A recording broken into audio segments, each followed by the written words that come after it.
Banjir disertai tanah longsor terjadi di Parapat dan Desa Sibaganding, Kecamatan Girsang, Sipangan Bolon, Kabupaten Simalungun, Sumatera Utara pada Kamis 13 Mei sore.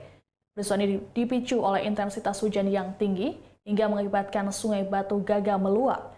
Sejumlah rumah warga hingga jalan raya terendam air bercampur lumpur serta bebatuan.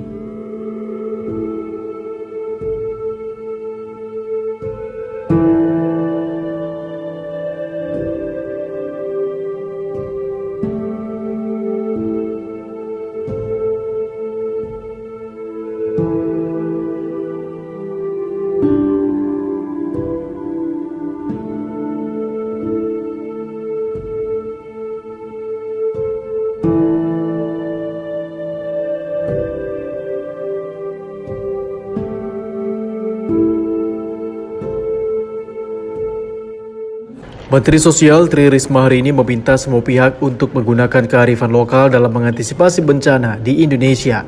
Hal ini disampaikan Tri Risma hari ini saat memberikan santunan kepada keluarga korban bencana longsor di Tapanuli Selatan, Sumatera Utara yang terjadi akhir bulan April lalu. Dalam kunjungan kerja ke Tapanuli Selatan, Menteri Sosial Republik Indonesia Tri Risma hari ini didampingi Kepala Dinas Sosial Provinsi Sumatera Utara serta pejabat lainnya. Penyambutan Menteri Sosial Tri Risma hari ini dilakukan dengan cara memberikan ulos oleh Forkopimda Tapanuli Selatan di kantor Camat Marancar, Kabupaten Tapanuli Selatan. Bupati Tapanuli Selatan Doli Putra Perlindungan Pasaribu mengatakan berterima kasih kepada Menteri Sosial atas kehadiran dan kepedulian Mensos atas musibah bencana longsor yang melanda Tapanuli Selatan yang menelan korban jiwa mencapai 13 orang tersebut. Bupati mengaku banyak belajar dari Mensos yang kerap disapa Risma dan yang pernah meraih berbagai macam kesuksesan ketika memimpin satu kota besar di Indonesia yakni Surabaya.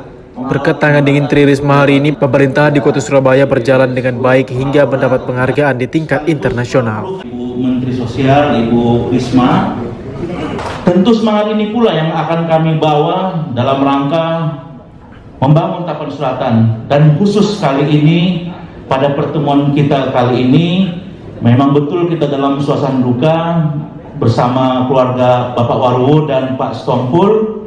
Tentulah malang tak dapat ditolak, untung tak dapat diraih. Tapi saya melihat perhatian dari pemerintah, baik itu pemerintah pusat, baik itu pemerintah provinsi, baik kawan-kawan Forkopimda. Kami merasa membangun Tapsel ini tidak sendiri. Ada pihak-pihak yang sangat mendukung kami dan mendorong kami untuk berbuat terbaik, khususnya di Tapanuli Selatan.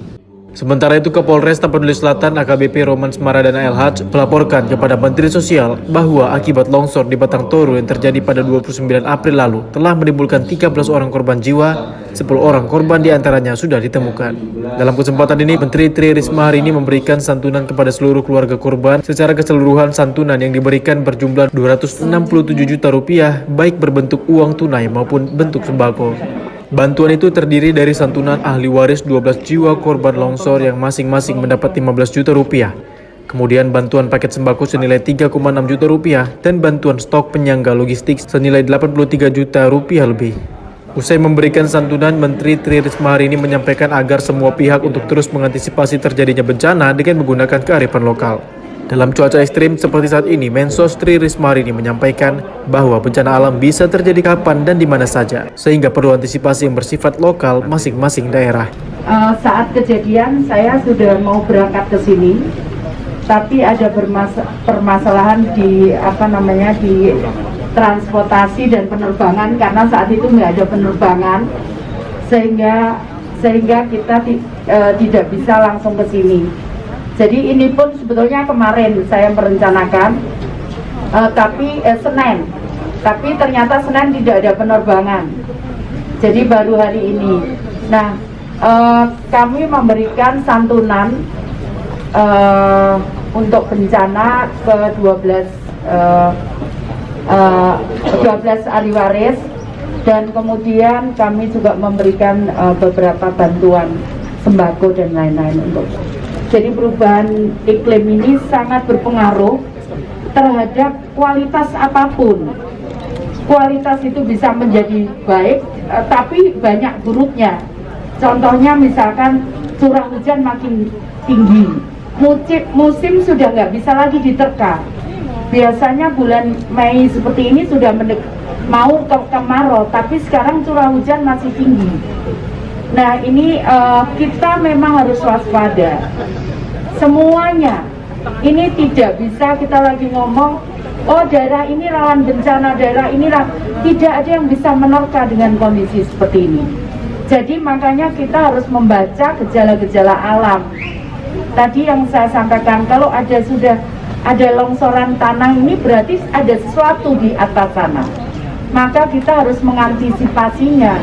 Kalau yang tsunami di tepi pantai, itu biasanya kalau begitu gempa yang kedua mereka harus lari ke atas supaya terhindar dari tsunami.